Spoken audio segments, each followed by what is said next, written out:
mừng các bạn quay trở lại với kênh AOE4 của Clayman, và đây là trận đấu thứ hai trong buổi tối ngày hôm nay. Greg cầm cho mình con Pháp đang rút xuống khu vực góc 6 giờ. Và tình cờ thấy con Scout của ông nào đây? Con Scout đến từ vị trí của game thủ Gimyu. Chui vào góc 6 giờ, xây một cái nhà chính ở gần bãi quả đến từ vị trí của game thủ Greg. Đây là cái nhà chính đầu tiên. Greg xây cho mình cái nhà chính đầu tiên.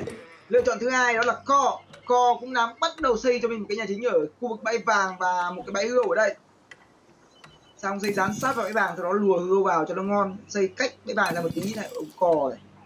Nhà chính tiếp theo đến từ vị trí của Gimyu cầm cho mình con Trung Quốc sát bãi đá và bãi quả có cả lợn lòi. Vâng, con lợn lòi này nếu như kéo khéo nó vẫn có thể kéo về nhà chính để ăn được. Bãi quả 10 mấy cây đây, 2, 4, 6, 8, 10, 12, 14 cây đến từ vị trí của game thủ Gimyu khi cầm cho mình con Trung Quốc. Gãy răng không hết. Nhà chính tiếp theo đây là Bade Aloten, người cầm cho mình con Nga. Tiếp theo nữa đó là Recon. Vâng, cái đấu này Recon cầm cho mình con Mông Cổ đang ở khu vực góc. Đây có lợn lòi, ấy là thơm nhỉ. Vâng, đang bắt đầu xua gâu về nhà chính. Dân của Recon đâu rồi? Không, quyết định của game thủ Recon là xây nhà chính ở đâu ấy rồi. Và lại táng lên khu vực góc nào đấy. Con Mông Cổ này chưa xây nhà chính ở đâu anh em ạ. Đang xây nhà chính ở đâu đây? Recon. À đây, nhà chính đây. Dân đâu? Bây giờ mới thấy dân kéo về anh em ạ. Dân thì hơi xa. Bây giờ phải cố gắng là đi xa những cái khu vực nhà của đối phương. Đấy, lùa nhà chính vào gần nội nhà chính cái. Ezrami đá hươu vào cái cho cái xem nào. Ezrami cầm cho mình con Ả Rập. Kiểu thằng cha này nó còn đá hươu của đội bạn. Con Mông Cổ tí nó có lều tròn mà. Mông Cổ nó có lều tròn thì nó xây được nó mang cái lều tròn ra đây. Mông Cổ có được lều tròn đúng không? Không có được cái lều tròn này anh em ạ, có được mỗi cái nhà chính thôi, không có lều tròn này. Bình thường chúng ta hay chơi là sẽ có được thêm một cái công trình lều tròn nữa, nhưng ở trong cái phiên bản Bát Vương Đại Chiến này thì không có được cái lều tròn. Nếu như có cái lều tròn thì di chuyển tới đây thì đẹp. Vì cái bãi vàng nó ngay sát nhà chính rồi. Này thì ăn gỗ kiểu gì để lượng gỗ còn lại của Recon là 100, vẫn còn 100 gỗ xây cho mình một cái công trình lều tròn hoặc gì đó. Chắc chắn là sẽ xây cho mình cái lều tròn để có thể ăn gỗ rồi, khi cái nhà chính này không cần bãi gỗ. Guam, người cầm cho mình con Pháp xây cho mình cái nhà chính. Vâng, Guam có được cho mình cái góc khá là đẹp này. Một mình một góc, không chung đụng với bất kỳ bố con thằng nào cả. Fraser Chan, Ottoman gần nhà ai đây? Ottoman gần nhà con Nga đến từ Bade Aloten. Ở góc bên này. Ui dồi ôi. Vâng, hai cái nhà chính thôi.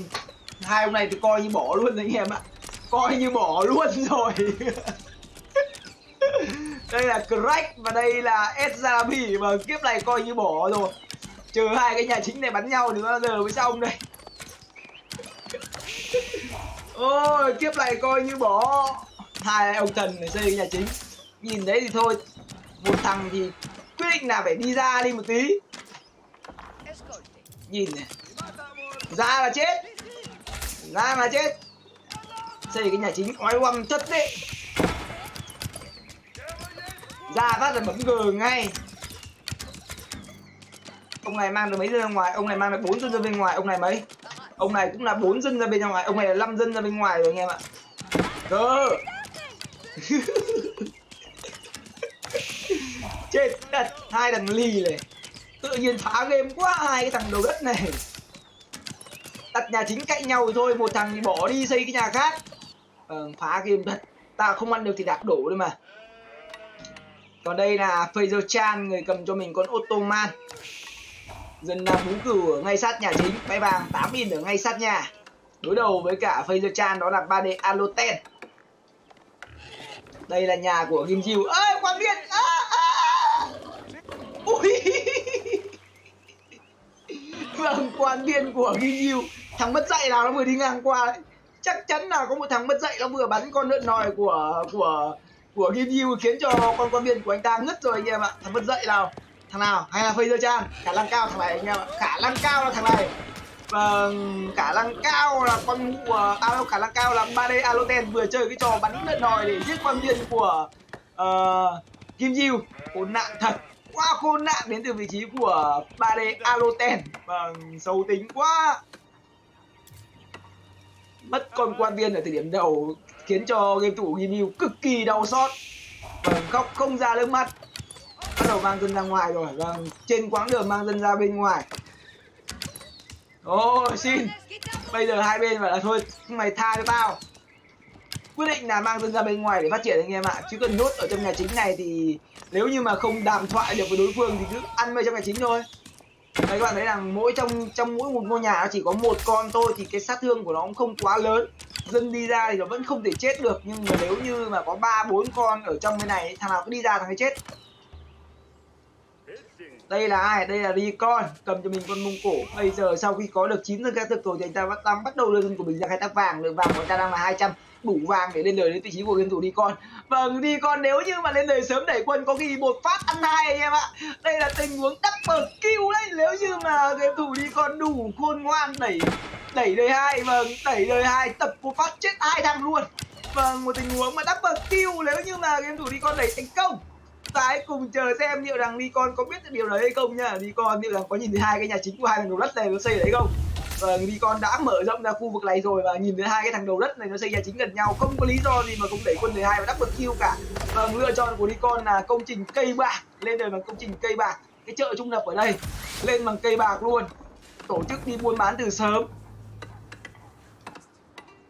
Còn đây là cái gì? Và đây là cái điện Kremlin của Bale Alotes.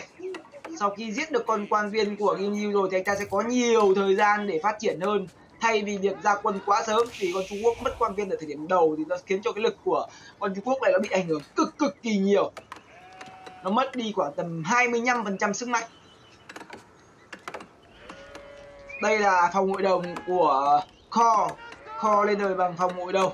Trận đấu này thì một mình Kho một góc 12 giờ, không chung đụng với bất kỳ bố con thằng nào cả. Các bạn thấy rằng một bài trong cái map này thì con Nga không cần phải ăn vàng nha, không cần phải đưa dân ra ăn vàng, chỉ cần đi bắn hươu thôi là cũng đủ vàng lên 3 rồi đấy. Con Scout đến từ vị trí của game thủ 3D Aloten vẫn đang tích cực đi bắn hươu. Vâng, chỉ có một con Scout rồi, không xin hai con làm gì cả. Chỉ một con Scout rồi, lượng vàng của anh ta bắn hươu là rất nhiều đấy, mà đùa đâu. Ông thần này Pháp quyết lên đời bằng công trình trường đào tạo kỵ binh. Đây là con Scout của Wam. Vâng, Wam nhìn thấy hai thằng này xây nhà chính, Wam nó cười đau ruột anh em ạ. Đây, nhìn thấy hai cái nhà chính, ui rồi ôi hai anh em sinh đôi đang ở đây anh em ạ. Cứ tưởng như là bạn và hai thằng bạn. Dân đứng hết ở khu vực bên ngoài, không thằng nào ăn ở bên trong cả. Bây giờ mà đẩy quân vào thì không biết lấy gì ra mà đỡ. Đẩy kỵ vào một tên ăn đi đuổi dân của Craig và Ezalami thôi. Ơi, lì đang bắt đầu đưa dân của mình đi đâu đây? Fazer đang bắt đầu đưa những con dân của mình ra xây cái nhà chính thứ hai ở khu vực này. Recon đã lên lời thành công rồi. Vâng, hai dân gỗ đến từ vị trí của game thủ Recon đã tung lên 3 thẳng anh em ạ. Chúng ta có thể nhìn qua đối thủ biết đánh cái gì, chúng ta chỉ cần quan sát lượng dân khai thác gỗ của đối phương thôi.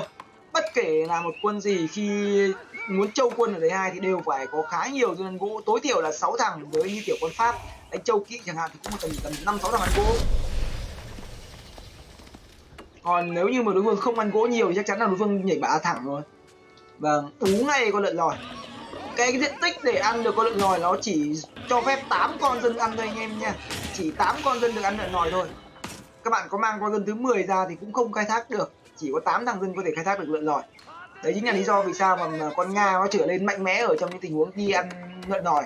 Vì cái tròi canh của Nga chú đóng vừa đủ 8 thằng. Nhà chính thứ hai và tiếp tục cũng là lợn lòi đến từ vị trí của Kho. Bên này sao? Bên này 3D Aloten, game thủ Gimil. Đào đá. Chưa thấy đào đá đến từ vị trí của Gimil nha. Bắt đầu lên lần đời thứ hai với công trình học viện đế quốc. Và 1-2 chục ngựa, một cái trường bắn. Đang muốn lấy mạng. Nhân lúc con Trung Quốc đang yếu. Và 3D Aloten quyết định là lấy mạng con Trung Quốc này luôn. Nếu như lấy được con Trung Quốc trong lại, ui trời ơi, đúng là đệ của Bi anh em ạ. Vâng, chỉ có họ hàng nhà 3D nó mới có cái tình huống như thế này thôi. Đúng họ hàng nhà 3D rồi anh em ạ. Họ hàng của Bi thì các bạn thấy rằng luôn luôn có những bài đấu cực kỳ quái dị.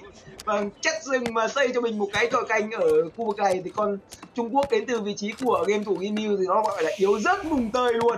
Vâng, cho toàn bộ dân của mình ra khai thác vàng. Lựa chọn của game thủ Gimil là một bài đấu mà lên 3 thẳng à. Xây cái thành mặt trời đây, bú hết cái đống quả, ăn thêm đống vàng này là anh ta đủ lực lên 3 thẳng luôn. 2 chuồng ngựa, một cái trường bắn. Bắt đầu thiết kế đầu rèm để ram rồi. Recon cũng đang có ý đồ là lên 3 thẳng rồi. Lượng thực của anh ta tích được 1000 thực và 600 vàng. Lên đời bằng cái chuồng ngựa. Sau đó là đi lùa dân của game thủ Crack và dân của game thủ Ezalami.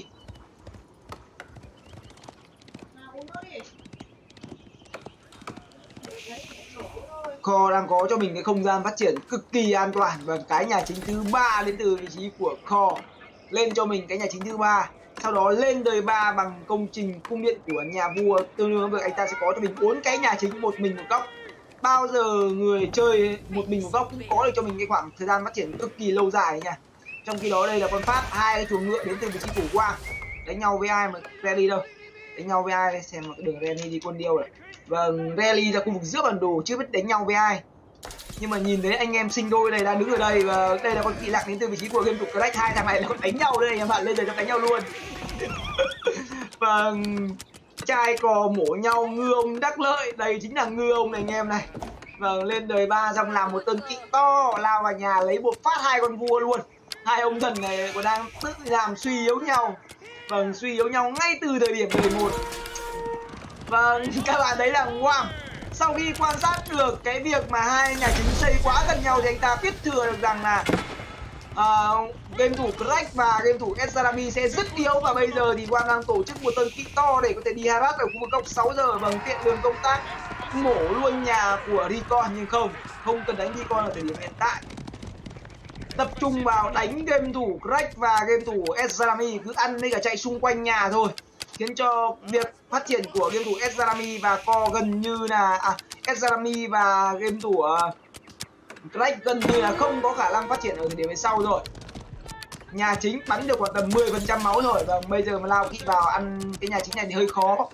Và các bạn thấy rằng Quang cũng đang muốn tích một tân kỵ to nhá, anh ta muốn tích một tân kỵ to để lao vào đập nhà chính của đối phương luôn. Nhưng ở đây Recon cũng đang muốn làm một điều tương tự như vậy, cũng là muốn tình huống tích kỵ sau đó lao vào để lấy vua.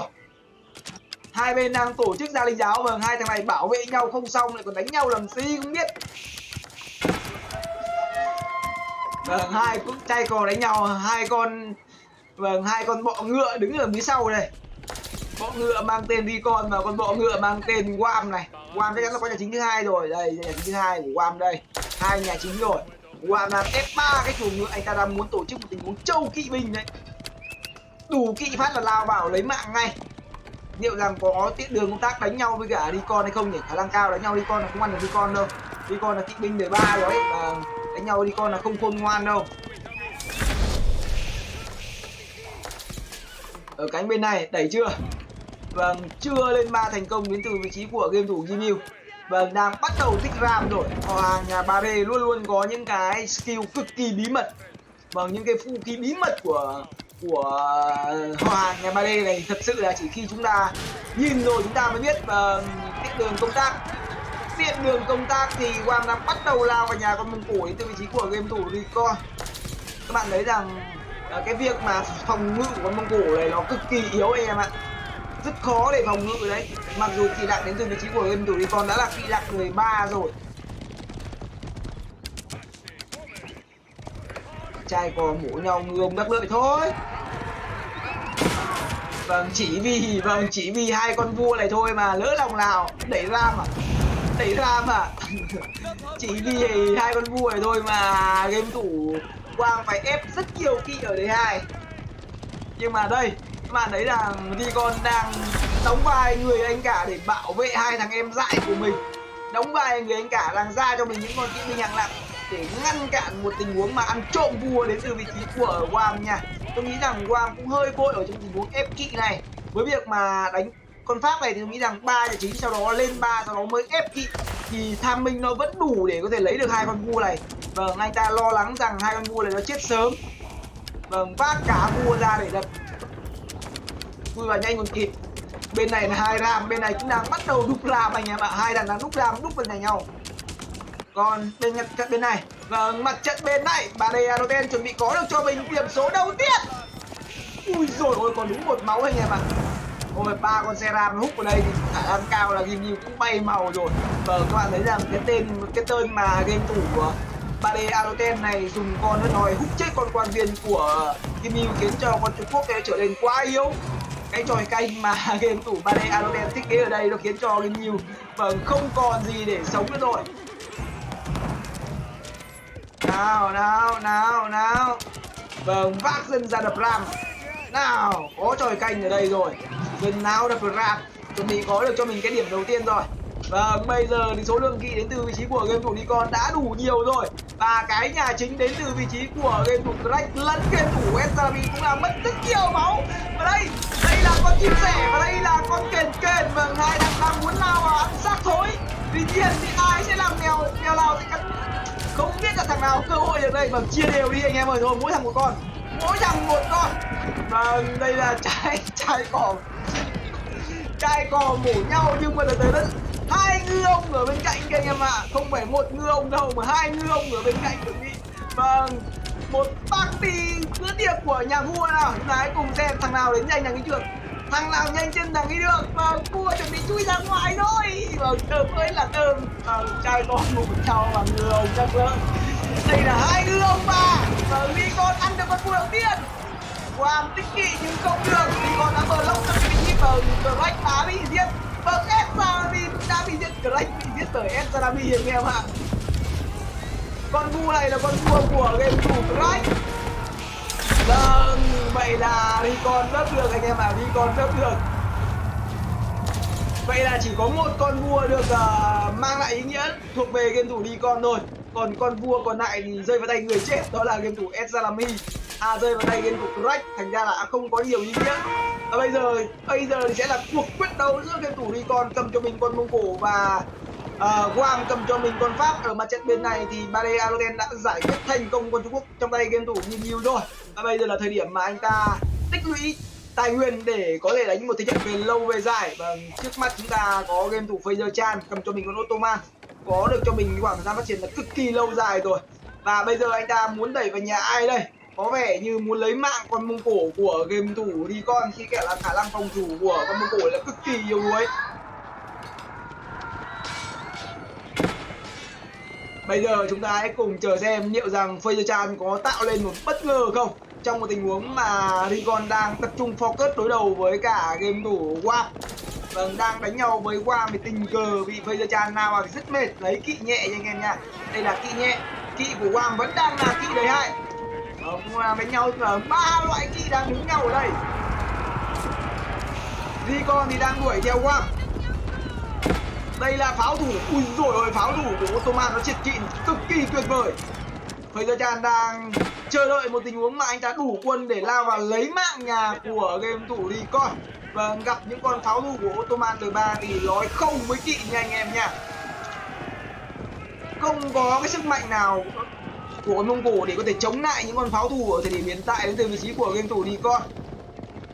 Tuy nhiên thì Fraser Chan vẫn đang án binh bất động, anh ta chờ tích đủ quân sau đó mới lao vào, không lao lên từ quá sớm nhá.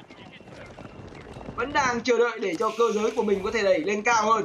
Trong khi đó Co xây cho mình 3 cái nhà chính và anh ta lên đời 3 bằng công trình tòa tháp trắng chứ không phải là công trình cung điện của nhà vua. Cái tòa tháp trắng này sẽ giúp cho cái nhà chính sẽ giúp cho anh ta có được cho mình cái hệ thống phòng ngự cực kỳ vững chắc. Vâng, đang bắt đầu xây tường đá đến từ vị trí của Co rồi. Bạn thấy một mình một góc 12 giờ, Co lấy được cho mình nguyên tích rồi. Vâng, Co đã lấy được cho mình cái tăng lấy được cho mình cái thành tích đầu tiên nha. Bade Aroten cũng đã lên được cho mình đời 3 rồi, thiết kế cho mình những cái nhà chính mới. Vâng, xây cho mình cái lũy, sau đó là nhét con vua của mình và cái lũy đến từ vị trí của Bade Aloten, tránh tình trạng khi kỵ ở trên bản đồ này nó khá đông rồi và khả năng nó lao vào nhà của mình nó lấy mạng là rất nhanh. Khi chúng ta mất quá nhiều thời gian để đánh nhau với game thủ Ginyu, nó khiến cho lực của game thủ lực của game thủ Bade Aloten không quá mạnh ở thời điểm hiện tại so với những nhà mà có không gian phát triển lớn.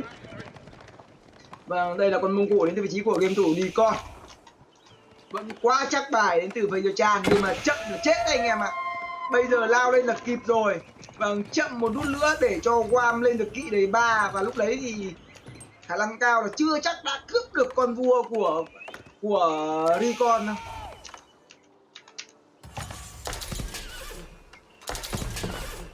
Guam cũng đang tạm thời đình chiến và bắt đầu xây tường đá đến từ vị trí của Guam, khi những con kỵ đến từ vị trí của Co đang bắt đầu xuất kích.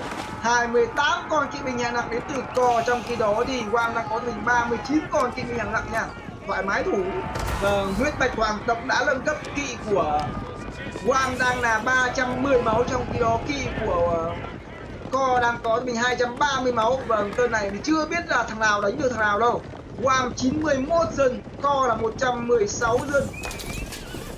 Nhưng kỵ của Pháp nó hơn so với kỵ thông thường khoảng tầm 20% cơ, 35% thì phải. Công nghệ huyết mạch hoàng tộc là nâng cấp được, tự nhiên nhiều lúc mình hay nhớ quên anh em ạ. Nếu như mình nhớ không nhầm là 35% máu cho những con kỵ của Pháp. Quá chờ đợi hơi lâu. Tôi không hiểu vì sao mà Feizachan lại chờ lâu như vậy. Vâng, lượng quân của Feizachan bây giờ vào combat là tôi nghĩ rằng thủ thắng là hoàn toàn rồi, nhưng vẫn đang muốn chờ đợi anh em ạ. Vẫn đang chờ, không muốn mở giao tranh ở thời điểm hiện tại, vẫn muốn chờ một thời gian anh ta lên 4. Với cái lượng pháo thủ như vậy và cái việc ép quân của con Ottoman thì ở thời điểm hiện tại Recon toàn là kỵ thôi, để chống lại được pháo thủ của Ottoman là gần như là khó nhá. Trừ khi thì cái lượng quân của Recon là phải quá đông cơ. Recon có cho mình là 38 con kỵ binh, trong khi đó Feizachan là 19 con pháo thủ. Mà các bạn thấy pháo thủ đam tay của nó cực kỳ to nhá, đam tay của nó là 16 và bắn vào một con kỵ được cộng thêm 16 nữa, bắn một phát mất 32 máu. 16 con này bắn một phát tôi là một toán kỵ nằm xuống ngay. Bade Aloten sau khi xây được cho mình cái lũy và anh ta sẽ bung cho mình những cái nhà chính, tập trung vào việc bo nhà và phát triển kinh tế, cố gắng tích lũy được nhiều tài nguyên nhất có thể. Kho cũng đã bo được toàn bộ nhà của mình bằng những lớp tường đá rồi. Bắt đầu ngừng sóc kỵ đến từ vị trí của Co, lượng kỵ của anh ta vẫn dừng lại ở con số là 28. Đây là thời điểm mà anh ta cần phải tích lũy vàng, tích lũy tài nguyên. Guam thì sao? Guam thiết kế cho mình những cái chuồng ngựa xung quanh cái lũy của mình để giảm đi 20% chi phí mua. Và bây giờ anh ta nâng cấp được cho mình công nghệ tòng quân, bây giờ chi phí mua một kỵ Pháp chỉ còn là 75 vàng thôi. 75 vàng và 105 thực. Đấy chính là lý do vì sao mà con Pháp nó sẵn sàng là có những tình huống mà hiến kỵ. Và dạ. Ui rồi ôi, kẻ cắp gặp bà già anh em ạ. Làm sao mà có thể hú lù lù được tình huống vừa rồi. Bade Aloten 28 con cung thủ coi như bỏ khi ở trên bản đồ này toàn kỵ nặng. Có 8 con kỵ đến từ vị trí của Bade Aloten, lượng dân của anh ta đang là 88. Và Bade Aloten này cần phải có cho mình khoảng tầm 15 phút nữa thì may ra lực của anh ta mới đủ khỏe được. Bắt đầu xây cho mình rất nhiều nhà giáo. Nhiệm vụ của Bade Aloten bây giờ đó là thủ nhà và chờ đợi trai cò mổ nhau. Và cái con mụ Feizachan này nó đẩy chậm quá. Nó đẩy quá chậm, thành ra là Recon vẫn còn sống nhăn răng. Vâng, tiến từng bước một. Có lẽ rằng Feizachan cũng đang muốn game thủ Recon còn sống. Vâng, nếu như mà Recon còn sống thì có thể làm suy yếu được Guam. Và bắt đầu đẩy kỵ vào nhà của game thủ. Bắt đầu đẩy kỵ vào nhà của Guam là tốt lắm. Đây chính là cái tình huống mà khiến cho game thủ Feizachan cảm giác có lợi nha. Thứ nhất là Recon không có quân để thủ nhà. Thứ hai là nó sẽ khiến cho game thủ Guam bị bào rất nhiều lực ở thời điểm hiện tại. Mông Cổ mà đi quân ở trong tình huống mà cái bản đồ này còn quá nhiều nền văn minh, quá nhiều nhà, tôi nghĩ rằng không an toàn đâu. Một tình huống đi quân chưa chắc đã là tốt đến từ vị trí của game thủ Recon, khi kỵ Pháp nó có những cái khả năng mà lên công với thủ là rất nhanh. Công nghệ dầu sôi hết đá đến từ vị trí của Guam rồi. Vâng, con vua đang nằm ở đây. con vua đang nằm đây. Quang bán vàng sang đá và cú lô lô đơn dọa thôi. Thêm một bước nữa thì đẹp. Tiến thêm một bước nữa thì đẹp. Các bạn thấy rằng lượng kỵ đến từ vị trí của Recon tuần này là chết luôn hết kỵ đến từ vị trí của game thủ Recon rồi. Ở nhà của anh ta, và đây là một con bọ ngựa mang tên Phaser Chan. Lượng quân của Phaser Chan rất đông rồi nhưng vẫn chưa muốn nào vào. Vâng, cho Recon bây giờ cứ ăn mới đánh nhau với Quang đi, bào hết lực của Quang đi, khiến cho Quang yếu bao nhiêu thì Cheetah sẽ có lợi ở những thời điểm khi số lượng người chơi bị giảm xuống. Bây giờ nếu nói về lực thì Phaser Chan, Co sẽ là người có được cho mình cái nguồn lực khỏe nhất, sau đó sẽ đến Phaser Chan. Tất nhiên nếu so đấu về kinh tế thì con anh này nó ăn đứt con Ottoman rồi. Và có lẽ rằng đây là thời điểm mà Recon hết tác dụng rồi. Thì cái pop của Phaser Chan đã lên con số 200 và bây giờ anh ta cần phải mở rộng pop, và Cheetah cần phải mở rộng pop. Muốn mở rộng pop thì bây giờ buộc phải lấy mạng game thủ Recon để mở rộng pop, tăng thêm cái nền kinh tế của mình. Và ai đây? Co đã bắt đầu ra chiếm lãnh địa, bắt đầu đẩy quân vào đến từ vị trí của Phaser Chan. Thì pop của Cheetah đã là 200 rồi. Cố gắng lấy con vua của Recon nào. Recon vừa có một tên thiêu kỵ ở nhà của Quang. Lượng quân của Recon bây giờ không còn lại là quá nhiều. Recon chỉ còn lại cho mình là 21 con kỵ binh hạng nặng, ra thêm cho mình 2 con bắn đá nữa để chống lại những đơn vị pháo thủ đến từ vị trí của Phaser Chan. Phaser Chan trong trận đấu này đánh kiểu vừa đáy vừa giòm anh em ạ. Đánh rất chậm đến mức quá thể đáng. Và thù oán gì với cả họ hàng nhà 3D, sao không đánh Recon bây giờ lại quay sang đánh nhà 3D Aloten. Ảo Makara thật sự đến từ vị trí của Phaser Chan này. Bây giờ đấm chết Recon thì phải tươi không? Khả năng cao là lại một tên đàm thoại à? Vâng, không hiểu lý do gì mà kéo quân của mình ra giữa bản đồ. Vâng, ông thần này sao? Co cũng đang có được cho mình một số lượng kỵ rất to, 55 con kỵ binh hạng nặng và đang chiếm thánh địa rồi. Dường như là mọi người đang chuẩn bị tập trung vào cái tình huống là công vào giữa bản đồ để đánh cho game thủ Co này không thể lấy được thánh địa thì phải. Phaser Chan phải đẩy nhanh vào nhà ông thần này đi. Guam chuẩn bị đến lấy mạng nhà của Recon bây giờ thế này. Bà Phaser Chan này đánh lượng thật sự đấy, không hiểu kiểu gì. Bây giờ mà lấy nhà của game thủ Recon thì có vẻ ngon không? Recon từ bấy giờ đi đấm nhau mà bây giờ khả năng cao con vua này để coi ăn được vua. Bây giờ mà để con anh nó mở rộng được pop thì kinh tế của Co là quá khỏe rồi. Bởi bây giờ thì anh ta chỉ cần có được những con vua để mở rộng pop thôi. Lao vào khả năng game thủ là quá yếu. Đây là cạn 14 lần cấp full công nghệ rồi và Guam cũng đã xuất hiện. Bây giờ thì quan trọng nhất là con vua của Recon này. Vâng, Recon chết anh phù hộ cho ai đây? Recon chết phù hộ cho Co hay chết phù hộ cho Guam đây? Vâng, Phaser Chan chậm thật. Đáng ra con vua của Recon là phải thuộc về Phaser Chan đấy. Vâng, tầm này thì không biết là tại cùng chờ xem một tình huống loạn chiến này thì con vua của Recon sẽ thuộc về ai? Recon ơi, cho ai bây giờ đây? Ai sẽ là người chiếm được Recon ở trong tình huống mà Trisop? Và đây là Forsop. Ai? Vâng, Recon thuộc về vâng, Co thành công. Co lấy được cho mình con vua của game thủ Recon rồi. Anh ta sẽ mở được cho mình cái pop lên con số là 250. Vâng, tiền sử cha con vũ của Recon này, con vũ của Phaser Chan này, mẹ vật trong túi mà không lấy đến chịu luôn. Bây giờ thì để cho Co lên được cho mình cái pop 250. Cái mà Co đang thiếu nhất bây giờ đó chính là cái việc mở rộng kinh tế rồi. Vâng, sau một tình huống mà ăn được con đồ vương lập tức là quất ngựa truy phong ngay đến từ vị trí của Co. Quay toàn bộ kỵ của mình về, bật chế độ hồi máu đã, tính sao? Ảo Makara thật đấy. Không hiểu vì lý do gì mà trong cái tình huống vừa rồi mà Phaser Chan lại đưa một toán quân của mình nao sang khu vực nhà của 3D Aloten. Đáng ra ăn được con vua của game thủ Recon từ rất sớm rồi.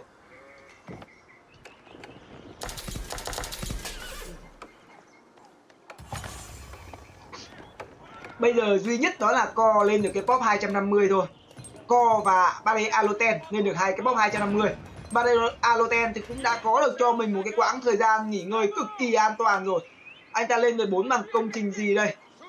Bade Aloten tôi nghĩ rằng sẽ lên người bằng công trình tháp Swabia. Đúng rồi, xưởng vũ khí cấp cao, một bài đấu mà anh ta muốn chơi cơ giới anh em ạ. Nếu như mà con Nga lên đời bằng công trình tháp Swabika thì có thể xây được cho mình những cái lớp tường đá thay vì xây bằng tường gỗ này nha.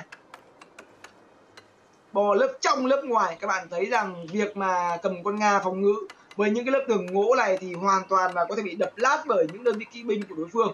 Nên là Bade Aloten đang xây cho mình rất nhiều lớp hàng rào để câu kéo thêm thời gian để tránh những tình trạng đối phương nào vào nhà mình từ quá sớm. Đấy, Co lại tiếp tục ra chiếm danh nghĩa. Sau khi lên 4, lượng vàng của Bade Aloten cũng đang có được cho mình khoảng tầm 3.000 vàng. Vẫn đang có rất nhiều vàng. Ở đây anh ta còn một bãi vàng 8.000 này, 4.000 này, 8.000 còn nguyên này. Và rất nhiều những bãi vàng to đến từ vị trí của Bade Aloten vẫn còn ở trong khu vực góc 3 giờ. Feydachan đã lên được đời 4 thành công. Feydachan có vẻ như hơi bối rối ở trong những tình huống công hay thủ của mình. Guam, ở thời điểm hiện tại thì có lẽ rằng Guam sẽ cần có nhiều thời gian để có thể tích lũy tư bản hơn. Một bài cầm pháp khỏe là một bài đấu mà anh ta tích được khoảng tầm mấy chục nghìn vàng cơ. Vâng, lên đời bằng công trình cung điện đỏ. Nếu như trong trận đấu vừa rồi lựa chọn của Vô Trịch lên đời 4 bằng công trình cung điện đỏ thì có lẽ rằng trong trận đấu vừa rồi Vô Trịch mới là người có thể thủ thắng được. Nhưng mà anh ta lại lên đời bằng công trình đại học pháo binh. Và đấy, phải như Guam này, lên đời bằng cung điện đỏ, nâng cấp công nghệ dầu sôi, bo thêm cho mình một lớp tường đá, nhét vua vào bên trong. Bây giờ chỉ ăn melo đi đánh nhau thôi, không cần phải lo một tên đối phương nào vào nhà mình quá nhanh. Muốn ăn được con Pháp ở thời điểm hiện tại buộc phải đẩy cơ giới thì mới ăn được nha, không cơ giới là không ăn được. Và bây giờ sau khi có được cho mình cái quãng nghỉ thời gian đủ dài, tích được cho mình 13.000 thực mà 5.000 vàng, bắt đầu đẩy quân của mình vào nhà của Bade Aloten. Nhìn qua cái lượng quân ở thời điểm hiện tại của Bade Aloten và 5 con pháo thủ, 28 con vũ thủ, coi như bỏ đi đây toàn là kỵ nặng và 35 con giáo, vẫn chưa đủ để cho Bade Aloten có thể thủ được nhà của mình nha. Bây giờ thì đét hết cung thủ đi, và bây giờ thì đét back hết cung thủ đi để mua quân mới. Nào, bắt đầu lao vào. Đây là lính giáo vẫn công nghệ ở đời 3 tinh nhuệ. Lính giáo đời 4 thì nhưng 130 máu ở đời 4 rồi nhỉ. Nhưng mà lượng kỵ đông quá, kỵ full công nghệ chưa? Kỵ của Co còn chưa nâng cấp thêm cho mình công nghệ giáp cận chiến cơ. Cái góc này tuy nó hẹp nhưng mà lượng quân của Bade Aloten là hơi ít ở thời điểm hiện tại. Bade Aloten đang có 170 dân nên lượng quân của ta không phải quá nhiều. Và các bạn thấy rằng cái lượng kỵ mất đi của Co không quá đáng kể anh em ạ, không quá nhiều nha. Feydachan đang bắt đầu đưa quân của mình ra chiếm thánh địa. Nào vào đây, đây là con vua, dầu sôi đã có. Bade Aloten và cung thủ còn 28 con. Spot thì mắc rồi, cần phải đét vào cung thủ đi. Vì cung thủ ở đời 4 này gần như là không có nhiều tác dụng nha anh em nha. Xây 2 cái. Các bạn có thể thấy rằng rất sáng tạo đến từ vị trí của Bade Aloten. Vâng, đây là một cái mê cung của Bade Aloten nha. Vâng, đập cái này anh ta chạy sang cái này, đập cái nào anh ta chạy sang cái lại. Ui rồi ôi, đúng là thông minh thật sự đến từ Bade Aloten. Vâng, quá thông minh luôn. Đây là kiểu chơi trốn tìm rồi. Vâng, nếu anh tìm thấy em, nếu như mà cứ lao quân vào để đi tìm vua thì chắc chắn rằng sẽ bị quân của game thủ Bade Aloten bắn cho là lát cáo. Mà cũng không biết là con vua nó ẩn ở trong cái ngôi nhà nào anh em ạ. Không biết nó ẩn ở trong ngôi nhà nào luôn. Soi vua chỉ được một lần thôi. Và soi vua được một lần và nó cao đao, nó không biết là bao nhiêu giây, như là 60 giây mới được một lần soi anh em ạ. Thông minh thật đấy. Và không hiểu ai dạy cho Bade Aloten có thể sáng tạo ra cái bài chơi trốn vua như vậy. Các bạn thấy rằng sau khi lao vào nhà của game thủ Bade Aloten thì lượng kỵ đến từ vị trí của Co mất rất nhiều, tuy nhiên cũng chưa có được cho mình cái mục tiêu chiến thắng đầu tiên, đó là một là tàn phá kinh tế của Badeaten, hai là lấy được vua. Còn vua không lấy được, bây giờ thì đóng cửa thả chó, đóng cửa rất nhanh đến từ vị trí của Badeaten. Lần này mày vào nhà tao à? Mày vào cho đó mình định muốn đi về á? Mày muốn về á? Về kiểu gì? Badeaten tích được cho mình 6.000 thực, 2.000 vàng và 4.000 đá anh em ạ. Tiếp tục xây cho mình những cái lũy để chơi trốn tìm. Không biết con vua đánh vào cái nhà nào để chạy sang cái nhà còn lại thoải mái đi ẩn. Ảo ma Kada thật sự. Và cái quãng nghỉ dành cho Guam đang có được cho mình cái quãng thời gian nghỉ để có thể là tích lũy ở thời điểm về sau. Lượng vàng mà Guam đang tích được hiện tại 5.000 vàng và 12.000 thực.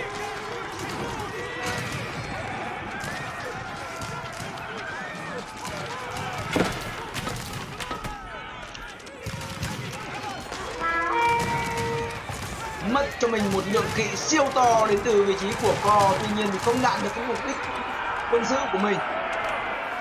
Badeaten đang có cho mình 28 con cung thủ, nhưng mà tại sao không đét bố đi nhỉ? Ở trong tình huống hiện tại, những đơn vị quân nào mà không tạo ra sức chiến đấu thì tốt nhất là bỏ, vì cái pop của mình là giới hạn, trong khi đó tài nguyên của mình là quá nhiều. Những cái đơn vị quân mà nó không mang lại giá trị kinh tế, giá trị quân sự cao thì tốt nhất là thiêu đi. Guam lấy được cho mình là 3 cái thành tích rồi. Fraser Chan chiếm lãnh địa là khoảng tầm 7 phút rồi. Vâng, bây giờ chuẩn bị một tình huống hấp diêm rồi anh em ạ. Thằng nào lấy lãnh địa chuẩn bị ăn hấp diêm này. Vâng, xây tròi canh này, chuẩn bị hấp nào. Hấp thôi. Đây là người đầu tiên, nó là Guam. Và lao lên và liếm lấy em đi đến từ vị trí của Fraser Chan. Một mình cân 3. Và cô gái duy nhất trong buổi tối của ngày hôm nay đang đối đầu với cả 3 anh chàng cao to đen hôi. Tháo thủ, ui rồi nó thủ bắn kỵ. Băng băng băng băng băng băng. Kỵ của nhưng mà tay cơ nhẹ, tay cơ đủ không? Lượng kỵ nhẹ. Tháo thủ bắn kỵ kinh lắm anh em ạ. Nhưng mà không có quân tay cơ. Lượng quân tay cơ của Fraser Chan là hơi mỏng trong tình huống vừa rồi. Guam lùi về, vô hiệu hóa được thánh địa của đối phương rồi, hoàn thành được mục tiêu của mình để câu kéo thêm thời gian tích lũy tư bản đến từ vị trí của Guam. Đánh Fraser Chan đó là nhiệm vụ của Badeaten, không phải là của mình. Và Badeaten đang bắt đầu đẩy cho mình những cái xe ram lên nhà của Co bây giờ là một thời điểm mà anh ta đang bắt đầu cơ cấu thêm cho mình những cái công trình quân sự mới, cố gắng tăng hết sức có thể cái lượng nhà quân của mình. 15 cái nhà lính, 10 cái trường bắn, 20 cái chuồng ngựa. Vâng, càng nhiều nhà quân càng tốt, phải 50 nhà quân cũng được. Mỗi loại nhà gì cũng có, ngựa cũng có, lính cũng có. Và tiếp tục xây cho mình những cái lũy mới đến từ vị trí của Badeaten. Vẫn còn 4.000 đá nữa anh em nha, vẫn còn 4.000 đá nữa. Và con vua đầu tiên thì nó sẽ ở cái công trình đầu tiên, và sau đó là chạy ra công trình thứ hai, sau đó chạy ra công trình thứ ba, chạy ra công trình thứ tư, chạy ra công trình thứ 5. Anh ta sẽ có 5 lần di chuyển, 5 lần di chuyển vua anh em ạ. Buồn thật sự là phải ở trong những tình huống mà các game thủ thực hiện xong thì chúng ta mới có thể là biết được là cái chiến thuật đó nó hay hay không, không thể ngồi nghĩ ra được. Thật sự là tư duy của mình vẫn chưa đủ tầm để có thể sáng tạo được meta anh em ạ, chưa đủ tầm để sáng tạo được meta. Những con đại oanh kích đến từ vị trí của Fraser Chan. Đấu cơ giới Ottoman, đấu cơ giới với cả Nga, chúng ta hãy cùng xem nha. Nào, rất may là một toán quân của Badeaten đã phát hiện ra được việc mà Fraser Chan đang có được cho mình những cái đơn vị thần công đời 4 của Ottoman, sẽ kịp thời về và ra cho mình những đơn vị máy phóng lao. Bây giờ thời điểm mà anh ta Badeaten cần có những cái máy phóng nào để đối đầu với cả những cái khẩu thần công siêu bự của con Ottoman này. Tiếp tục chiếm lãnh địa lần thứ 3 đến từ vị trí của Fraser Chan. 3 lần chiếm lãnh địa đấy anh em ạ. Không cho các đối thủ có nhiều thời gian tích lũy tài nguyên, buộc là phải ra combat từ sớm. muốn lấy được vua của Bade Aloten thì buộc là phải đẩy cơ giới và phải tiêu diệt toàn bộ quân của Bade Aloten thì mới có thể lấy được vua của Bade Aloten nha anh em nha. Không cho cơ giới vào là không thể lấy được vua đâu. Vâng, 1, 2, 3, 4, 5. Đây là cái thứ 6, 6 lần chơi trốn tìm. Coi như là Bade Aloten sẽ có 6 cái mạng anh em ạ. Cái là bảo hồ ly 9 đuôi thì Bade Aloten thì cũng có 6 cái đuôi rồi.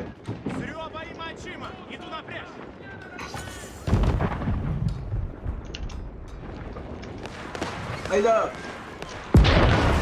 một bài đấu mà bên này thì Co cũng đang kết hợp với những đơn vị pháo thủ rồi. Lính giáo kẹp với AK đối đầu với kỵ binh kẹp với pháo thủ. So sánh về tài nguyên thì rõ ràng là pháo thủ kẹp với kỵ năng nó sẽ tốn kém hơn. Tuy nhiên thì vào combat thì nó sẽ giòn giã hơn so với cả AK kẹp với lính giáo nha. Thì con giáo máu của nó hơi giấy so với cả những con kỵ binh hạng nặng, tanker là không thực sự tốt.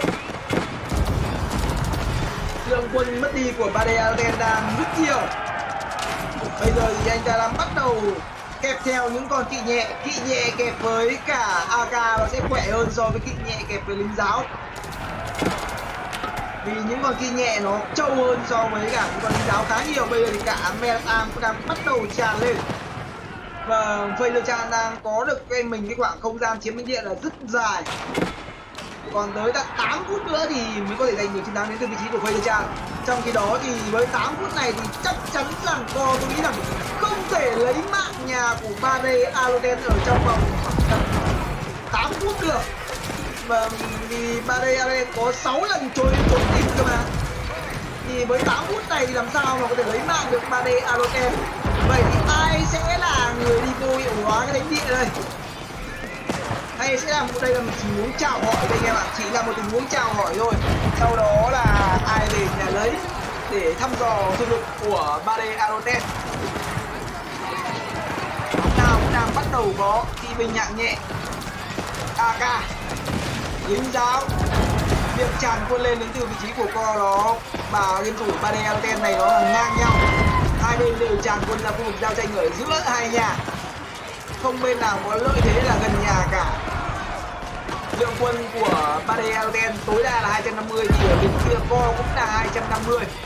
Một kèo đấu đang ngang ngửa nhưng kinh tế của Co bạn đấy là 19.000 thực, 8.000 vàng. Trong khi đó Bade Aloten đang có dấu hiệu đó là suy yếu về vàng.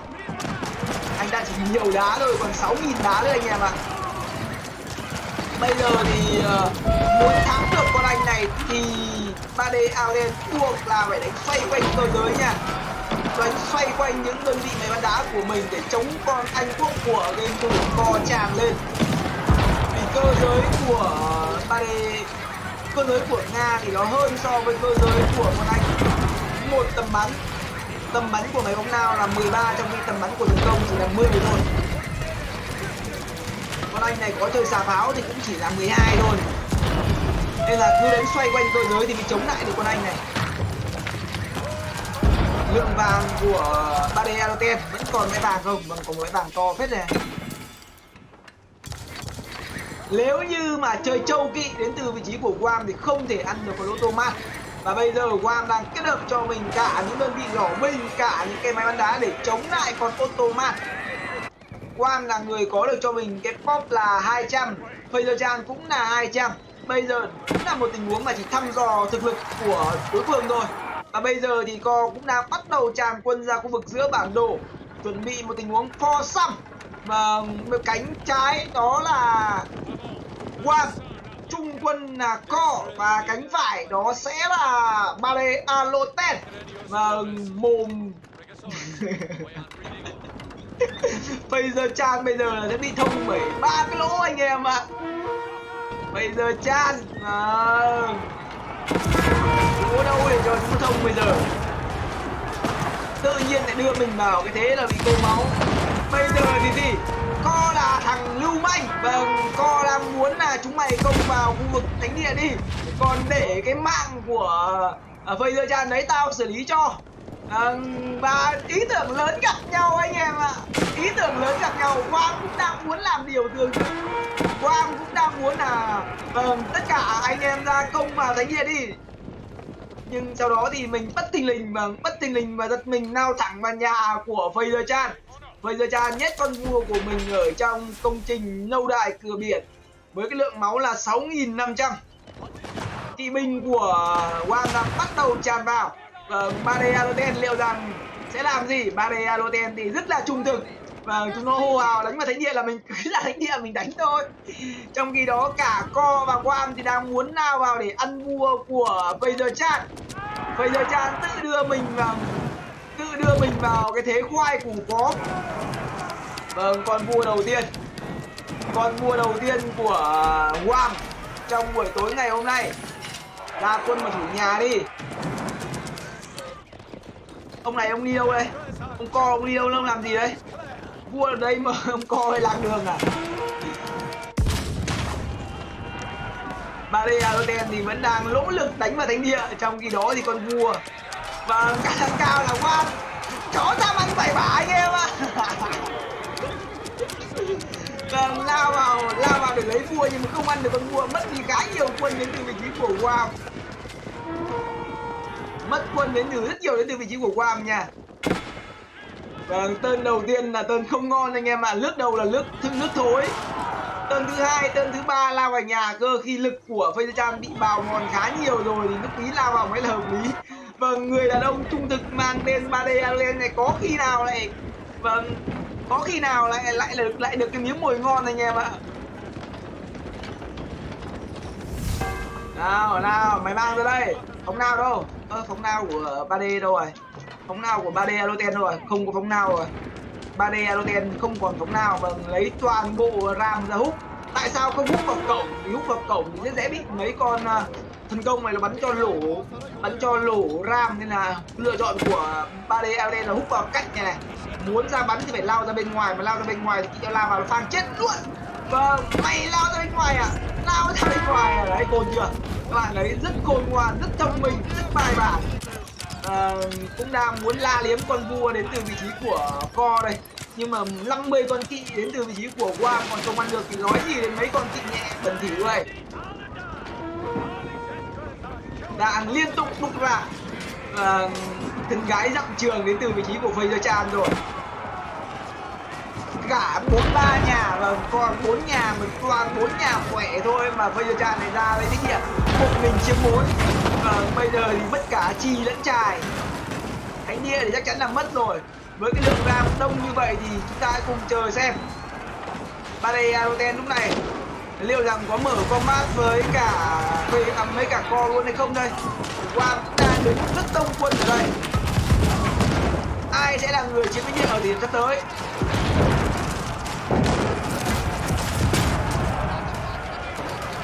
Bây giờ đây là một tình huống mà lệnh trừ hầu, cầm vua lệnh trừ hầu đấy anh em ạ.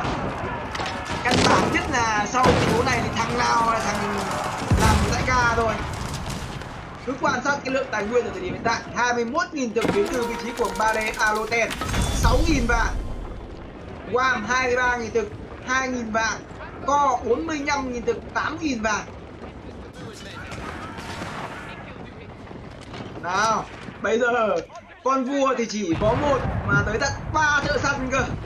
Một, Wam liên tục là lao vào, anh ta muốn mở rộng pop thì pop tối đa của Wam hiện tại bây giờ chỉ là 200. Trong khi đó cả Co và Bade Aloten đều đã lên được cái pop 250 rồi. Nếu như mà Wam không ăn được con vua này thì cái việc đánh về lâu về dài của Wam sẽ trở nên cực kỳ yếu đuối. Vâng, các bạn thấy rằng lượng quân của Bade Aloten đang rất đông ở đây, nhưng anh ta cũng chưa vội vàng lao vào nhà và vẫn đang lao vào thiêu đến từ vị trí của Co và Wam. Liệu rằng Bade Aloten úi giời, hợp lý, rất hợp lý đến từ vị trí của Bade Aloten nha. Không tham lam lao vào đây.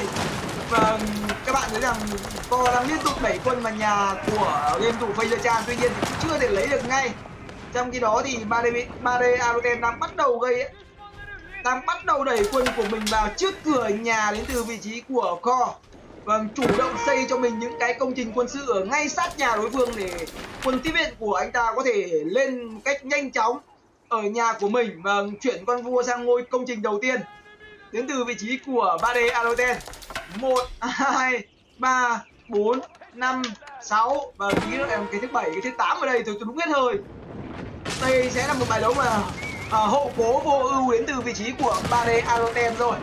Rất khôn. Xây cho mình những cái công trình quân sự ở đây thì quân tiếp viện của anh ta sẽ tràn lên là rất nhanh nha. Trong khi đó Wang tiếp tục thiết kế thêm cho mình những cái chuồng ngựa mới. Thì cái lực kinh tế của Feydherchan đã yếu rồi thì anh ta sẽ không còn lo lắng những con pháo thủ của Ottoman nữa. Số lượng pháo thủ của Ottoman ở thời điểm hiện tại không phải là quá khỏe. Vậy nên là Wang sẽ muốn bài đấu châu kỵ binh hạng nặng. Vâng, Bade Aloten đang đứng ở trước cửa nhà của Kho. Vâng, liên tục làm mở đường, mở rất nhiều hướng luôn. Nhà quân đang thiết kế cái gì đây?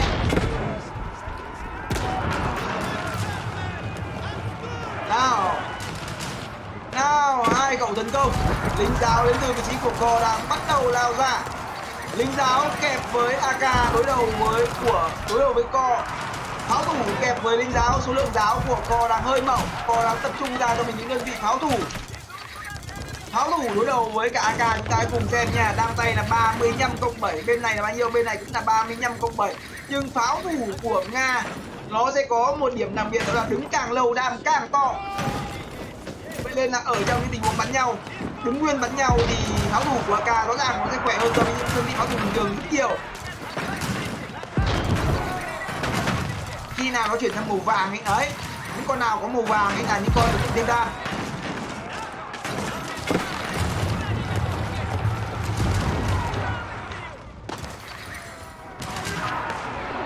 Nếu như mà để cho game thủ Bade Aloten xây cái nhà quân ở đây thì cái việc mà đỡ nhà của con anh đến từ vị trí của Kho là rất khó khăn nha. Ở cánh bên kia thì Wang và Feydherchan vẫn đang bình yên thôi. Vâng, leo lên tường đến từ vị trí của Bade Aloten với những con pháo thủ của mình để ngăn cản một tình huống sổ kỵ ra của game thủ Kho. Kho đang muốn sổ kỵ ra, tuy nhiên thì pháo thủ đến từ vị trí của Bade Aloten bắt đầu lao tường rồi. Đây chính là lý do vì sao mà Bade Aloten xây cho mình những cái trường bắn ở khu vực trên cao mà không phải xây cho mình những cái chuồng ngựa. Vì ngựa nó di chuyển từ nhà lên là rất nhanh, nhưng mà nếu con AK nó di chuyển từ nhà lên là rất chậm. Nên là Bade Aloten quyết định là dâng những cái nhà quân tốc độ di chuyển chậm lên trước cửa nhà của Kho. Quân của hai bên đều là 250. Chúng ta hãy cùng nhìn. Bade Aloten là 113 dân, trong khi đó Kho là 120 dân. Lượng quân của hai bên đang là ngang nhau. Lợi thế của Kho đó là đánh giao tranh tại nhà, quân tiếp viện là nhanh hơn. Còn Bade Aloten nếu như mà muốn gây áp lực lớn hơn thì cần phải có thêm nhà quân nữa ở tại khu vực giao tranh này. Kỵ nhẹ kẹp với AK đối đầu với kỵ nhẹ kẹp Meratam kẹp với pháo thủ đến từ vị trí của Kho. Vâng, chỉ cần số lượng AK đủ lớn thôi thì tôi nghĩ rằng hoàn toàn là có thể gây áp lực thêm được nữa. Vâng, quân tiếp viện đến từ vị trí của game thủ Bade Aloten có thêm hai con bắn đá rồi. Vâng, hai con bắn đá này sẽ gây cho những đơn vị bộ binh của Kho mất rất nhiều máu, giúp cho những con AK có thể kết thúc được đơn vị quân của game thủ Kho tràn lên một cách rất nhanh. Vâng, AK cũng đang đẩy lên, lính giáo cũng đang đẩy lên. Bây giờ hai con bắn đá này ném vào đống này đi, ném đây. Trong khi đó Kho không có bắn đá, mà Kho không có bắn đá, Kho có 4 cậu tấn công. Liệu rằng có đủ tầm bắn để có thể là bắn được hai con bắn đá không? Tiếp tục xây lên cho mình những cái trường bắn mới đến từ vị trí của Bade Aloten. Hai con bắn đá của game thủ Bade Aloten đang khiến cho Bade Aloten có được nhiều sát thương hơn ở trong thời điểm hiện tại. Tuy nhiên thì lượng quân của anh ta di chuyển từ nhà lên khu vực giao tranh cũng đang là hơi chậm. Vâng, bắt đầu tiếp cận được pháo thủ rồi, bắn đá bắt đầu tiếp cận được pháo thủ rồi. Tuy nhiên thì 5 cầu tấn công này, nếu như mà không tiêu diệt được 5 cầu tấn công này rất nhanh, di chuyển cơ giới rất nhanh và khéo léo đến từ vị trí của Bade Aloten. 5 cầu tấn công này nó sẽ giúp cho Kho có thể đốt được khu vực nhà quân của Bade Aloten là rất nhanh. Tiếp tục phối tiếp tục lấy lãnh địa đến từ vị trí của Feydherchan. Vâng, lần chiếm lãnh địa thứ 4 đến từ vị trí của Feydherchan rồi. Tiếp tục ném đá giấu tay, ném khéo vào. Vâng, tấn công đang đẩy lên kia. Bade và một điểm cơ giới là rất hay đến từ vị trí của Bade Aloten. Hai con bắn đá này nó mang tính chất là quyết định ở trong pha giao tranh này. Hai con bắn đá còn, sức đẩy của Bade Aloten vẫn còn. Vâng, tấn công của Wang đang muốn nào lên, siêu tấn công để lấy bắn đá, nhưng các bạn thấy rằng khả năng micro và chọn lựa quân cao cơ của Bade Aloten là rất tốt. 2 con đá và lên thành công. Vậy là đủ rồi, chỉ cần Tân ném như vậy thôi là đủ rồi. Vẫn còn 2 con đá sống quá dài đến từ vị trí của Barrea Lotte. Nó khiến cho lượng quân mất đi của Go là quá nhiều. Pháo thủ lăn xuống nào, tiếp tục lăn xuống đến từ vị trí của Go mà mang cái gì đây? Go là tiếp tục tràn những đơn vị Metal lên. Pháo thủ đến từ vị trí của Barrea Lotte đang có là 44 con pháo thủ, 30 con kỵ. Lượng dân của anh ta là 120k, lượng dân của game thủ Co là 144. Thay vì phải giết bớt dân thì để có thể là tăng thêm số lượng quân thì Co lại tăng thêm quân và giảm quân của mình đi. Lượng quân của Barrea Lotte hiện tại đang có là 127, trong khi Co là 106. Quân đã yếu hơn về số lượng rồi, chất lượng thì cũng lại yếu hơn, và cả lăng micro lại yếu hơn đến từ vị trí của Co. Barrea Lotte đang sáng như một ngôi sao ở trong trận đấu này. Còn đây là tơn chiến thánh địa lần thứ 4 đến từ vị trí của Fraser Chan. 4 lần chiến thánh địa, 3 lần trước không thành công và lần thứ 4 này liệu rằng có thành công hay không. Fraser Chan tích lũy được cho mình 28.000 thực, 21.000 gỗ và 100 vàng, và 100 vàng đến từ vị trí của Fraser Chan. Trong khi đó Quam đang tích được cho mình 32.000 thực và 6.000 vàng rồi. Các bạn tính được 75 vàng một con kỵ, 7.500 vàng là 100 con kỵ, và có 100 con kỵ dự trữ đến từ vị trí của Quam rồi đấy. Bây giờ lượng dân của Co là 150 và 150 dân đến từ vị trí của Co, trong khi đó thì Barrea Lotte đang là khoảng tầm 120. Xây được cho mình rất nhiều những cái trường quân sự ở khu vực này rồi. Lượng vàng của Barrea Lotte đang có là 3.100. Còn bãi vàng ở đây cũng đã búng gần hết rồi, còn khoảng tầm 900 vàng nữa. Bãi vàng 8.000 và vẫn có một bãi vàng để dành, vẫn có của để dành đến từ vị trí của Barrea Lotte nha. Và bây giờ áp lực của Barrea Lotte ở trước cửa nhà của Quang cũng đang là khá lớn. Tuy nhiên thời gian thánh địa còn lại là 7 phút, nó lại giống ở trong tình huống vừa rồi. Với 7 phút này thì rất khó để cho Barrea Lotte có thể dứt điểm được Co và quay trở lại đánh thánh địa nha. Nếu như Quang không gây áp lực vào thánh địa của Fraser Chan thì cái việc công nhà của game thủ Barrea Lotte này nó như con dao hai lưỡi. Và bắt đầu đẩy quân đến từ vị trí của Wam rồi. Nếu như Wam khô máu với cả Fraser Chan, tôi nghĩ rằng chắc chắn Fraser Chan sẽ phải nằm xuống, khi cái lượng vàng của Fraser Chan bây giờ là quá ít để có thể đối đầu với con phát đến từ vị trí của Wam. Lúc này thì quyết định của Barrea Lotte vẫn là lùi binh anh em ạ. Vì cái quãng thời gian này anh ta không thể đủ để có thể lấy mạng nhà của game thủ Co được, buộc là phải đi hủy thánh địa trước. Nhưng bây giờ cái hủy thánh địa này là cũng khá là dễ dàng thôi, thì cái thánh địa này nó cũng không có quá nhiều công trình phòng ngự. Và Co cũng đang nhân thời gian để có thể lao ra bên ngoài thám thính tình hình. Tranh thủ dọn nhà quân của Barrea Lotte đi không nhỉ? Nhưng tầm này mà dọn nhà quân phát là nó quay quân về nó đánh ngay đấy.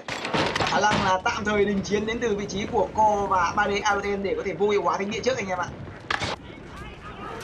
Họ không muốn phải trả giá cho những cái sai lầm nhỏ của mình. Tốt chất là cứ phải dọn cái gai trong mắt trước đã, sau đó thì mới đánh nhau sau. Guam cũng không công vào nhà của Fraser Chan, tránh tình trạng bị Fraser Chan bạo lực và trở nên yếu hơn khi đối đầu với Barrea Lotte và Co.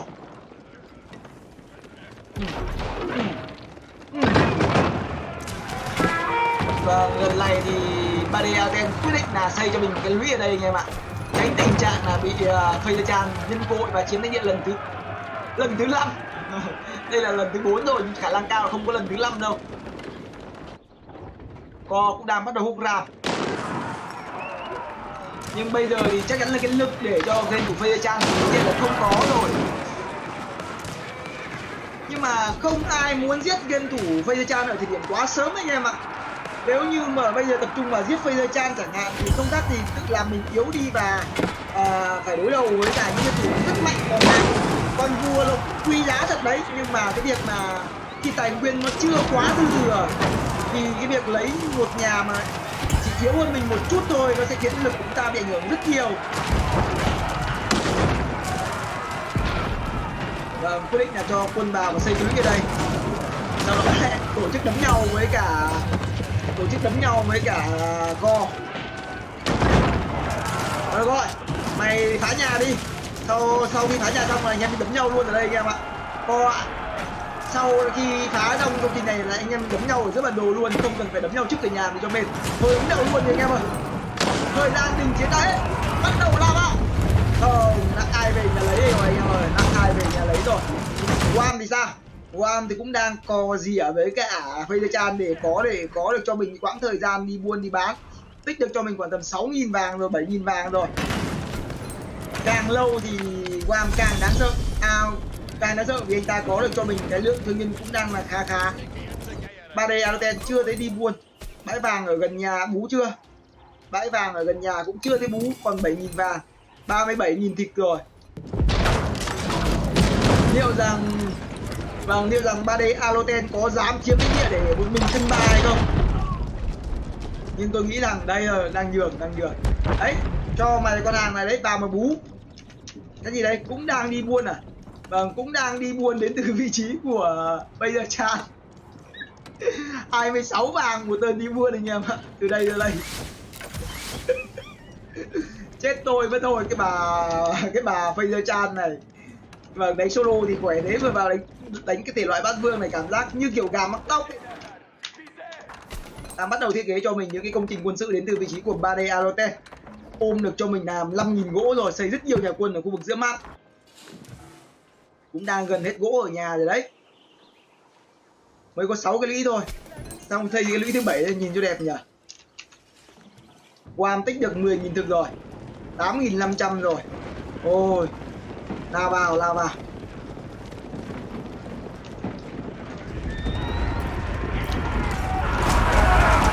Bắt đầu lao vào đến từ vị trí của co. Lượng quân của Phaser đang có là 87. Co đang có cho mình số lượng quân quá nhiều. Co đang có cho mình 80 quân. Đang muốn chạm quân vào nhưng quân toàn đúng được, không đánh nhau gì cả. Cơn này nhá, tôi nghĩ rằng cái lượng quân của co chưa chắc đã lấy được chưa chắc đã đủ quân để lấy nhà của game thủ Phaser đâu.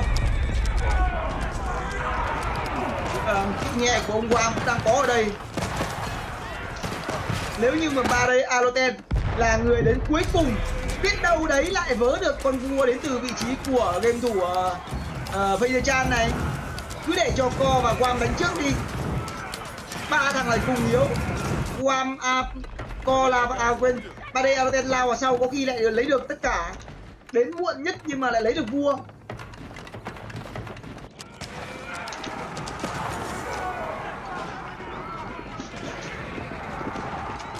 Nó giống như kiểu Lưu Bang với cả Hạng Vũ ấy.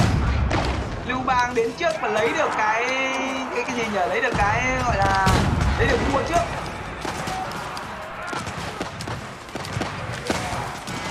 Ôi giời ơi. Đấy, các bạn thấy rằng quân của co và quân của Guam nào vào nhà thì vẫn chưa thể lấy được con vua đâu, vì cái khả năng phòng ngự của Ottoman này vẫn còn nha. Lượng quân chưa phải quá đông thì vẫn chưa thể lấy được. Và bây giờ thì lượng kỵ đến từ vị trí của Guam không còn này quá nhiều rồi, 14 con nỏ, 4 con phóng lao, 13 con bắn đá ở đây. Muốn lấy được vua là cũng rất khó khăn nha. Trong khi đó lượng kỵ đến từ vị trí của co 54 con kỵ nhẹ, của 3D Alten là 10 con kỵ nhẹ. 3D Alten cũng chưa đủ quân để lấy được con vua được. Tầm này phải cần kỵ thì có thể lấy được vua nha, vì vua nó chạy rất là nhanh. 3D Alten với anh, ui dồi ôi. Vâng. Đang chuẩn bị một mình chấp 3 rồi anh em ạ. Khả năng cao sau cái tình huống này thì khả năng cao là lấy thánh địa thôi. Có lẽ là chờ Phaser chết thì anh ta sẽ một mình cân 2. Vâng, quái vật hành tinh Nga chuẩn bị cân 2 rồi. Lắm lũy thế nhỉ.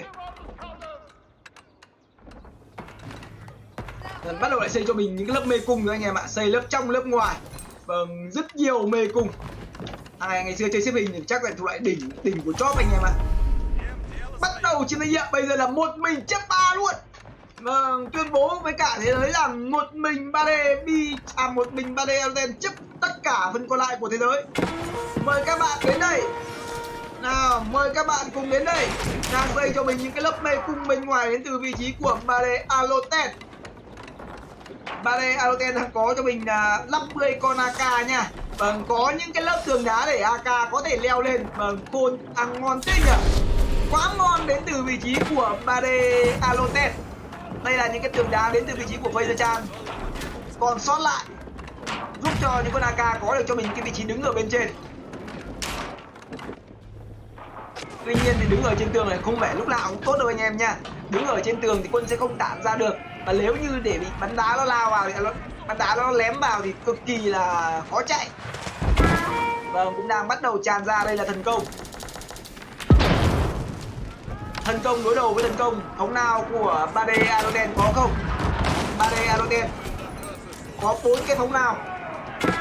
Một mình chấp cả thế giới. Thời gian đánh địa còn lại là bao nhiêu? Thời gian đánh địa còn lại 9 phút. Vâng, 9 phút có thủ nhà. Vâng, Fazer Chan thì coi như bỏ đi 67 con kỵ và 29 con cung thủ. Đang bắt đầu bổ sung thêm phóng nào vào khu vực giữa bản đồ. Nhưng cần phải có một cái lớp tường ở đây để ngăn cản quân của Fazer Chan đánh lén quân tiếp viện của mình. Và chỉ cần cho cơ giới vào đây được là ngon rồi anh em ạ. Quan trọng là đưa được cơ giới vào bên trong một cái bản đồ. Nhưng mà cái đường đi quân của game thủ Bade Aloten này lại bị cản bởi Fazer Chan. Bây giờ mang quân từ giữa ra để có thể bắt được lượng quân của Fazer Chan này sẽ ảnh hưởng bởi những cái tình huống thủ nhà đến từ vị trí của Wam và Co công vào. Cái vấn đề của Bade Aloten là làm sao để đưa được cơ giới vào bên trong thôi. Chỉ cần cho cơ giới vào bên trong giữa map rồi là một mình cân ba vẫn thoải mái. Thì cái vấn đề là cái đường đi quân của Bade Aloten nó hơi bí một chút xíu bởi những con kỳ nhẹ đến từ vị trí của Fazer Chan. Bây giờ phải đưa quân ra để bắt từng kỳ nhẹ của Fazer Chan đã. Sau đó là có được cho mình một con đường đi quân thuận tiện cho những đơn vị cơ giới của mình có thể lao vào. Tiếp tục là thiết kế thành công một cái trò cay thời gian tiền còn lại là 8 phút. Bây giờ anh ta phải cần nhiều tay để có thể thủ nhà nha. Phóng nào một con ở đây thì cũng đủ rồi. Thần công của Fazer Chan cũng đang bắt đầu lao ra. Lượng vàng của Wam đang tích được là 15.000 vàng, 43.000 thịt, 18.000 gỗ nha. Wam đang có được cho mình cái lượng tài nguyên ở thời điểm hiện tại đang là nhiều thứ hai trên bản đồ. Còn nhiều nhất là Co 88.000 thịt, 13.000 gỗ và 19.000 vàng. Co đang có cho mình cái lượng tài nguyên cực kỳ kinh khủng. Bây giờ chỉ cần nhét được cơ giới vào bên trong thôi. Bade Aloten còn bãi vàng cuối cùng ở nhà bú lốt chưa? Bú lốt rồi sao? Đây là bắt đầu bú rồi. Bãi vàng này còn lại là khoảng 4.000. Nếu như mà không thủ được cái thánh địa này thì cái lượng vàng mất đi của Bade Aloten cũng là rất nhiều anh em nha. Thời gian còn lại là 7 phút mà tôi cảm giác còn lại 70 phút vậy. Và bây giờ mỗi một giây trôi qua của game thủ Bade Aloten là coi như một đô rơi xuống. Các bạn để đây rằng cái kè nó quá ép để cho quân của game thủ có thể tràn vào. Và chỉ cần cơ giới đứng ở bên trong thôi tôi nghĩ là Bade Aloten hoàn toàn là có thể thủ được ở trong trận đấu này. Chỉ cần anh ta đưa được cơ giới vào bên trong. Tuy nhiên thì cái con đường đẩy quân của Bade Aloten lúc này đang bị ảnh hưởng bởi cái việc game thủ Fazer Chan đứng quân ở khu vực bên này và xử lý xong quân của Co rồi. Bây giờ tiếp tục là quay lại và đối đầu với Wam và game thủ Fazer Chan. Khả năng tấn công của bộ ba Wam, Fazer Chan và Co có vẻ như không thống nhất anh em ạ. Phải đếm 1, 2, 3 chô, 1, 2, 3 chô, phải cùng chô 3 mặt thì nó mới ngon. Cứ từng thằng vào một, cứ từng thằng vào một. Phải hẹn nhau đúng cái giờ phút thứ bao nhiêu là lao vào. Phải hẹn giờ anh em ạ. Lần này phải cắt đồng hồ, bây giờ là 1 phút 08 chẳng hạn. Đúng 1 phút 10 là chúng ta lao vào nhé. Từng thằng nào vào một như này là Bade Aloten vẫn thủ được đấy. Co đang bắt đầu ngừng chiến và Co đang bắt đầu tích quân lần nữa, đang chờ đợi thần công của mình nào lên. Đưa được cơ giới vào trong không? Cũng đang bắt đầu được. Các bạn không đưa được cơ giới vào trong nhiều. Fazer Chan liên tục là đứng quân ở đây, rất khó để đưa được cơ giới vào bên trong. Bên trong này có bao nhiêu con cơ giới rồi? Bên trong này có 8 con bắn đá nhưng cần có thêm phóng lao đến từ vị trí của Bade Aloten đưa vào bên trong. Đường tiếp quân của anh ta liên tục bị chặn bởi những con kỳ nhẹ đến từ vị trí của Feydejan. Vâng, mang giáo ra không? Ra bây giờ mang ra cũng nguy hiểm, nếu như mang quân của mình ra bên ngoài thì rất dễ bị đối phương lao vào bên trong, và lúc đấy thì mất tới cơ giới ở đây thì gần như là không thể thủ được. Thời gian còn lại là 5 phút. Vâng, tích rất nhiều kệ. Guam. Guam, vâng, một tình huống mà Guam. Vâng, giật mình bất thình lình, vâng, một tình huống giật mình bất thình lình. Tất cả đang tổ chức đi công tránh địa và Feydejan đóng một vai trò cũng rất quan trọng ở trong tình huống công tránh địa này, thì vâng, giật mình bất thình lình thì ở nhà của mình Guam đã lao vào, vâng, 1 2 3 4 5 8 con tấn công lao và bắn cùng chiếu một phát, mất luôn con vua đến từ vị trí của Feydejan. Ảo Makara thật sự. Và bây giờ con đường tiếp hiện đến từ vị trí của game thủ Bade Aloten, vâng, sáng như đêm 30 rồi anh em ạ. Không còn Feydejan làm phiền ở mặt bên này nữa thì quân của Bade Aloten hoàn toàn là có thể là toàn tâm toàn ý đẩy ra cái khu vực giữa bản đồ này. Cái gì đây? Một tình huống sổ kỳ lạ, vâng, đây là 6 con vua đến từ hay rồi. Tôi nghĩ rằng trong trận đấu này thì game thủ Bade Aloten hoàn toàn là có thể thắng được nha, hoàn toàn là có thể thắng được. Vâng, còn lại 3 phút 48 giây, nhưng đây là hồ ly 6 đuôi, hồ ly 6 đuôi đến từ vị trí của Bade Aloten. 6 lần di chuyển vua, vâng, chuẩn bị té rất nhanh, vâng, sang cái nhà thứ hai, vâng, trong khi đó nỗ lực công lên đến từ vị trí của Guam liệu rằng có được hay không. Guam đang công lên, vâng, tấn công của Guam đang lao lên. Lần thứ hai, vâng, chuẩn bị nào. Lần thứ ba, vâng, trời ơi, thông minh quá. Lần thứ ba, ui giời, bút tông chạy nhanh thế nhở. Sang lần thứ tư luôn, vâng, tiếp tục di chuyển nào, 6 lần. Thời gian còn lại là 3 phút đến từ cái danh nghĩa này. Trong khi đó thì ở đây anh ta vẫn đang đỡ hai tay nha, vừa phải lo đỡ vua ở nhà. Vâng, sau đó lại vòng trở lại. Chạy đây không ghi lại vòng đây không anh em nhỉ? Vâng, có ghi lại vòng lại được không nhỉ? Tiếp tục lần tiếp theo đến từ vị trí của game thủ Bade. Lượng kỵ của các bạn thấy, lượng kỵ đến từ vị trí của co mất rất nhiều máu rồi, toàn kỵ binh đỏ máu rồi anh em ạ. Vâng, lao được đến đây cả Lam Cao là kỵ binh hết sạch máu. Vâng, cả Lam Cao là kỵ binh hết máu đến từ vị trí của game thủ co. Vâng, kỵ binh toàn đổ máu, không cần phải chạy vua nữa rồi. Vâng, con vua không cần phải chạy nữa rồi. Trong khi đó Quang đang nỗ lực công vào khu vực bản đồ. Vâng, Naka đang leo lên tường. Thanh niên còn lại là 2 phút 21 giây. Vâng, bây giờ là thời điểm mà mang kỵ nhẹ ra. Kịp không? Vâng, có kịp không hay có kịp hay không đây? Mang kỵ nhẹ ra, kỵ nhẹ đâu rồi? Kỵ nhẹ ơi, quân nhanh lên, quân tràn lên, nhanh lên. Thanh niên là lượng quân của Bade Aloten không còn quá nhiều ở khu vực giữa bản đồ. Thời gian còn lại là 2 phút. Vâng, con vua thì đã an toàn rồi. Vâng, 6 cái đuôi của game thủ Aloten phát huy được tác dụng rất lớn ở trong trận đấu này. Vâng, như một nhà tiên tri đến từ vị trí của Bade Aloten. Vâng, quân của thần Tây là những khẩu tấn công. Kỵ nhẹ đâu rồi? Vâng, kỵ nhẹ ơi, nhanh lên tách kỵ nhẹ ra khỏi AK. Vâng, kỵ nhẹ đến là chậm quá đến từ vị trí của Bade Aloten chỉ nó cùng nhóm với cả những con AK. Nhanh lên nào, kỵ nào là nhanh lên. Mang cả dân, vâng, có gì mang hết, mang cả dân ra đến từ vị trí của Bade Aloten để có thể tập cái khẩu tấn công này thôi. Quân của Guam đâu? Quân của Guam đang mắc kẹt ở khu vực bên ngoài. Lao kỵ nhẹ, nhào giáo ra. Lượng tài nguyên của Guam vẫn của Bade Aloten 21.000 thực và 2.800 vàng, 120 gỗ. Hết gỗ để ra cho mình con kỵ nhẹ rồi, bán đi. Mang dân của mình ra đứng nào. Vâng, quân của Bade Aloten đang chạm ra. Không có những đơn vị đá trụ đây rồi. Tôi vừa nhắc đến đã có những con mặt đá ở đây, nó khiến cho những đơn vị quân đứng ở khu vực giữa bản đồ mất là rất nhanh. Thời gian còn lại là 56 giây, chỉ còn lại là 56 giây thôi. Bade Aloten ơi, cố lên. 49 giây cuối cùng. Kỵ đến rồi, kỵ của Bade Aloten đã đến rồi. Đánh được hết đồng kỵ này là còn không bị buồn nha. Hút bùa. Đây còn 36 giây nữa rồi. Vâng, chỉ còn lại 36 giây. Quân đang tràn lên liên tục. Vâng, đống kỵ đang đứng rất nhiều. Đang chung là không đủ để có thể tiêu diệt toàn bộ lượng quân của Bade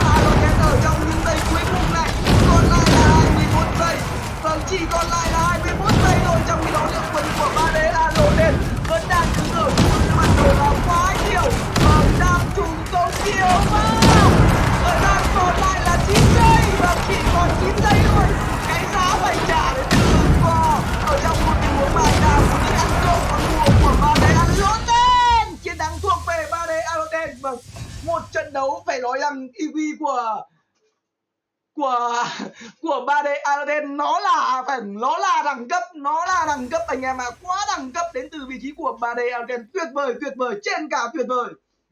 Vâng, một trận đấu mà ở trong những phút cuối cùng chúng ta có thể thấy rằng đẳng cấp người chơi hệ 3D, vâng, không thể hay hơn được nữa anh em ạ, quá tuyệt vời.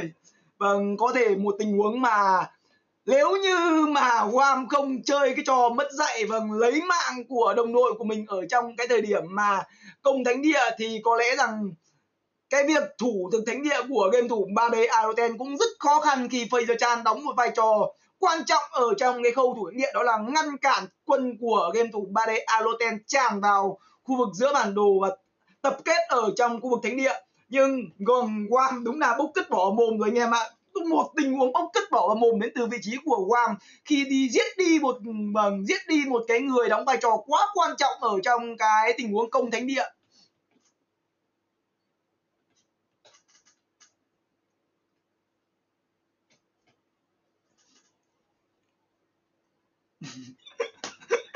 Vâng, quá hay, một trận đấu mà thật sự là rất lâu rồi chúng ta mới có được một trận đấu mà gọi là ghi nhớ đời đến như vậy. Trận đấu này sẽ được đi vào lịch sử anh em ạ.